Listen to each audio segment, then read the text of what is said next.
자, 오늘 이제 히브리서 13장의 말씀을 읽었습니다. 히브리서 13장의 말씀에서 이제 오늘 보면 예수님에 대한 이야기를 이제 구약의 제사와 비교해서 이제 이야기를 하는 것을 보게 됩니다. 우리에게 제단이 두 개가 있는데 그 제단의 두 개를 비교를 합니다. 하나는 구약 제단이고 하나는 신약 제단입니다. 하나는 짐승을 바치는 제사고 하나는 예수님이 십자가에 못 박혀 죽으신 그 죽음에 대한 것을 이제 비교하고 있습니다. 그죠? 비슷한 점도 있고 다른 점도 있습니다. 다른 점은 뭘까요? 다른 점은 제물이 달라요. 그죠? 제물이 달라요. 구약의 제사는 뭘 바쳤어요? 동물을 바쳤어요.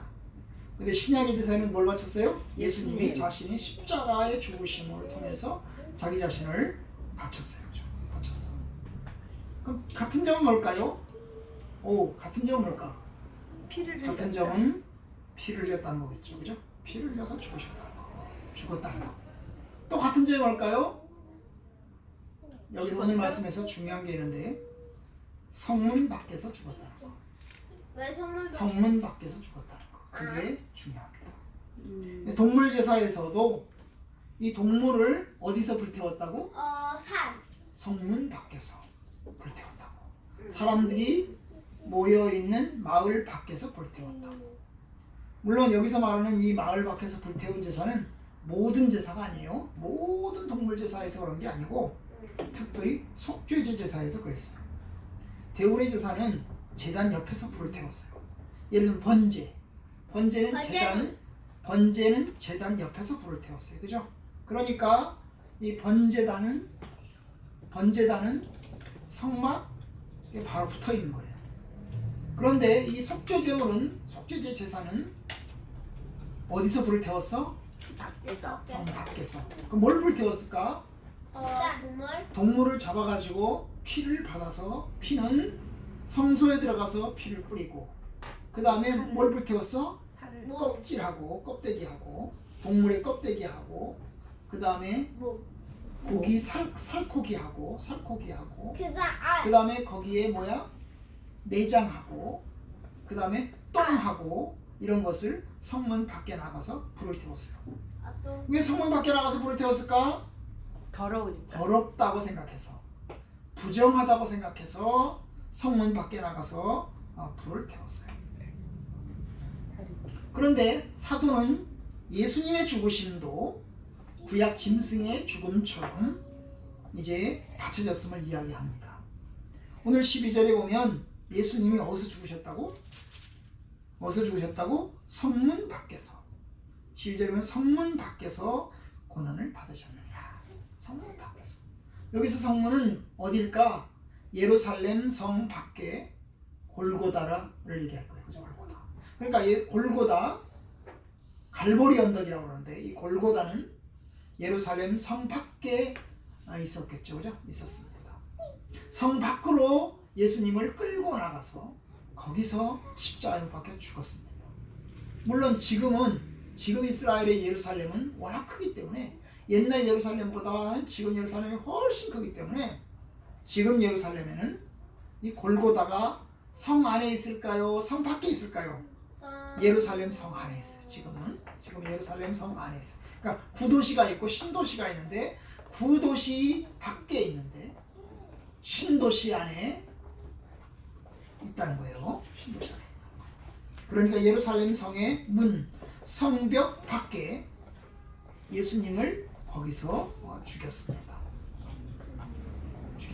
바로 그것을 비교하고 있어요. 그러니까 예수님은 피 흘려서 죽으셨고 그 다음에 십자가에 못 박혀 죽으셨는데 어디서 죽었다고? 성 밖에서 죽었다는 거예요. 성 밖에서 죽었다는 거예요. 그게 이제 같은 점과 다른 점이에요. 이걸 통해서 사도가 얘기하는 게 뭐예요? 사도가 얘기하는 게 뭐냐면 그러니까 13절 그런즉 우리도 그의 치욕을 짊어지고 영문 밖으로 그에게 나가자. 이 사도가 얘기하는 게 뭐예요? 그러니까 예수님 따라서 어디로 가자? 영문 밖으로. 영문이 뭐야? 성문 밖이지 성문 밖으로 나가자 하는 걸 얘기합니다. 성문 밖으로. 성문 밖으로 나가자. 그런데 그 성문 밖으로 왜 나가? 치욕, 예수님의 치욕을 짊어지고. 사람들이 왜 예수님을 성 밖에서 죽였을까? 다른 사람들은 성 안에서 다 죽는데 왜 십자가에 못 박혀 죽으신 예수님은 성 밖에서 죽였을까? 죄가 많다고 생각하니까, 더럽다고 생각하니까. 그래서 성 밖에서, 성 안에서 죽을 자격이 없다고 생각하니까 성 밖에 나가서 사형터에 가서 거기서 죽였어요. 그러니까 예수님은 수치를 당했어요. 야, 저 새끼 죄인이야. 저 예수 저 십자가에 밖에 죽잖아. 저놈 나쁜 놈이야. 그렇게 사람들에게 손가락질을 당하면서 죽었어요. 성문 밖으로 나갔다는 것은, 성문 밖으로 나갔다는 것은 사람들에게 손가락질을 당하는 거예요. 사람들이 제가 손가락질을 받은 게 아니고 사실은 하나님에 의해서도 배제가 됐어요.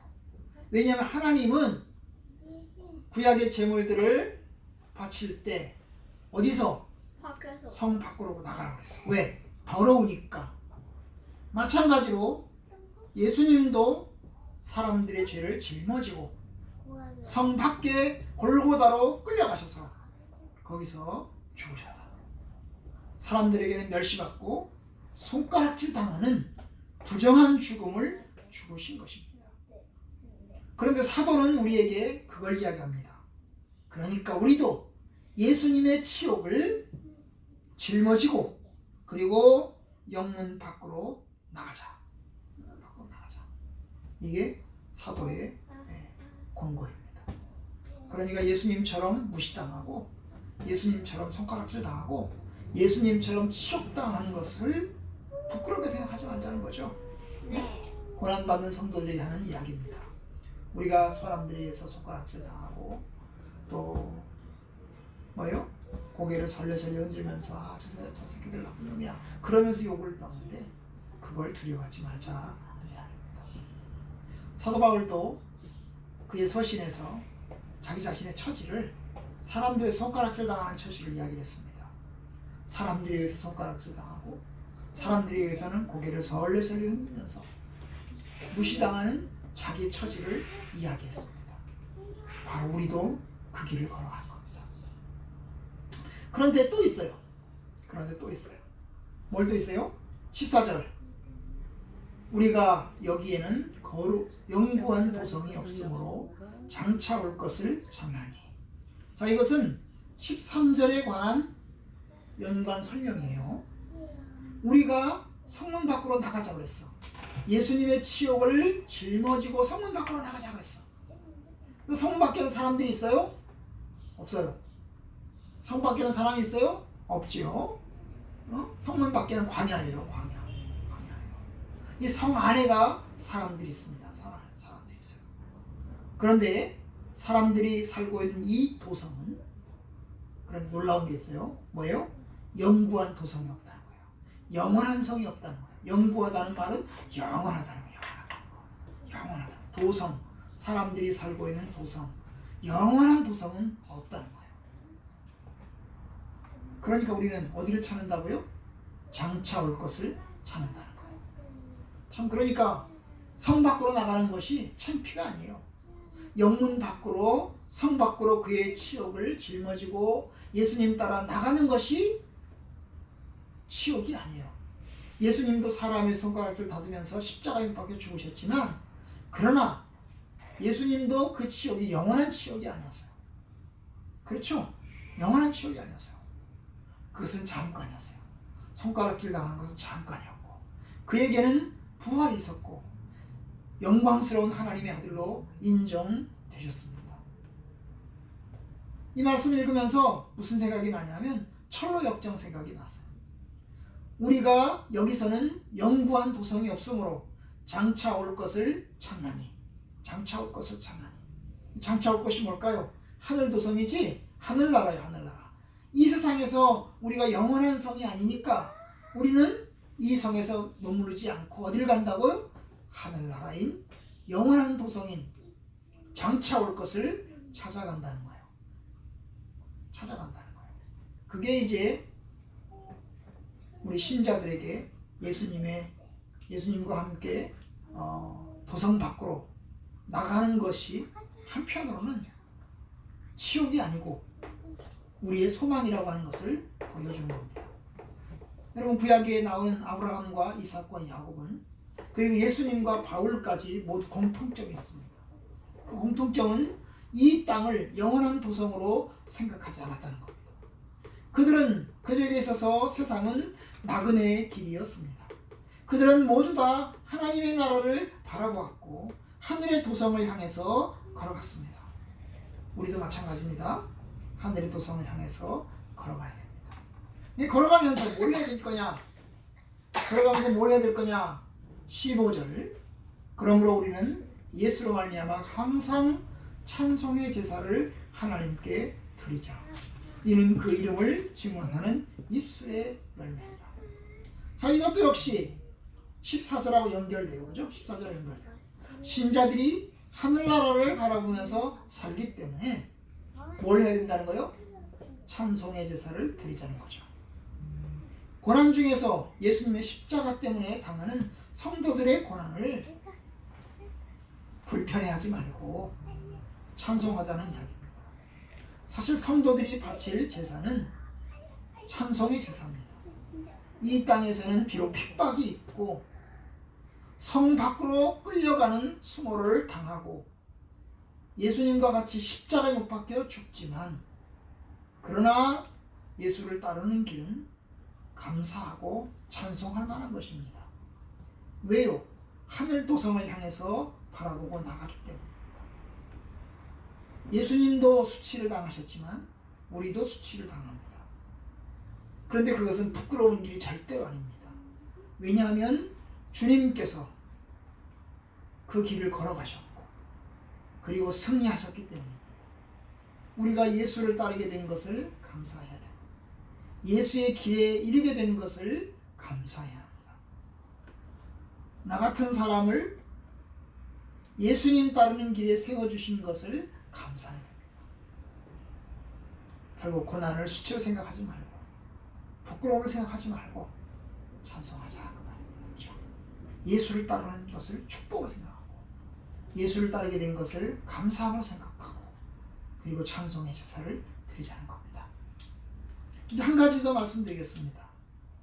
그러면서 아울러서 바울이 사도께서 권고하는 것은 16절 오직 선을 행함과 서로 나누어 주기를 잊지 말라. 하나님은 이 같은 제사를 기뻐하시느니라. 15절 16절 모두 다 제사로 이야기했어요. 그죠? 찬송의 제사, 선을 행함과 서로 나누어 주는 제사. 구약의 제사와 비교해서 새로운 제사죠. 그죠? 구약의 제사는 짐승을 잡아서 피를 흘리고 제물을 불태우는 그런 제사였습니다. 그런데 신약의 제사는 찬송의 제사이고 그리고 선을 행하는 것과 나눠주는 것도 제사라고 이야기를 했습니다. 이 말 속에서 이야기하는 게 뭘까요? 바로 제사라고 하면 하나님을 섬기는 거잖아요. 그죠? 하나님을 섬기는 거니까 하나님을 섬기는 것으로 이야기하는 겁니다. 선을 행하는 것도 나눠주는 것도 찬송하는 것도 하나님을 섬기는 것입니다. 특별히 아마 여기서 선을 베푸는 것은 그 대상이 신자냐 불신자냐를 제한하지 않는 것이고 특별히 핍박하는 자들도 포함하는 게 선을 행하는 거죠. 그리고 나눠주기를 할 때 그 나눠주는 것은 특별히 성도들에 대한 것입니다. 그죠? 성도들에게 나눠주고 성도들에게 베푸는 것입니다. 결국 선을 행하는 것과 나눠주는 것을 통해서 뭐요? 하나님을 기쁘시게 하고 그리고 하나님을 섬기게 됩니다. 짐승을 바치는 제사만큼이나 이 역시 하나님을 섬기는 것입니다. 짐승을 바쳐서 불을 태워서 하나님께 바치는 그런 희생 제사만큼이나 찬송이나 선을 행함과 나눠주는 것이 하나님을 기쁘시게 합니다. 바로 그것을 이제 히브리서 성도들에게 권고를 합니다. 결국 뭐예요? 예수 믿는 사람들이요. 예수 믿는 길로 섭시다. 그죠? 구약의 제사로 돌아가지 말고 예수 믿는 길로 계속해서 걸어갑시다. 우리가 하나님을 찬송합시다. 그리고 선행합시다. 서로 나눠줍시다. 그것이 하나님이 받으실 만한 예배입니다. 예수님을 따라서 걸어갑시다. 주님과 함께 살아갑시다. 주님이 기뻐하시는 일이고 주님과 함께 동행하는 것입니다. 바로 그것을 권고하는 것입니다. 여러분 그렇습니다. 이제 우리도 예수님을 따릅니다. 그렇죠? 예수님을 따릅니다. 우리도 사도들처럼 영원한 도성이 여기는 없기 때문에 장차 올 것을 찾습니다. 그리고 이제 영원한 도성을 향해서 나아갑니다. 그러면서 주님을 찬양하고 선행하고 그리고 성도들끼리는 서로 나눠주고 그러면서 믿음의 길을 걸어갑니다.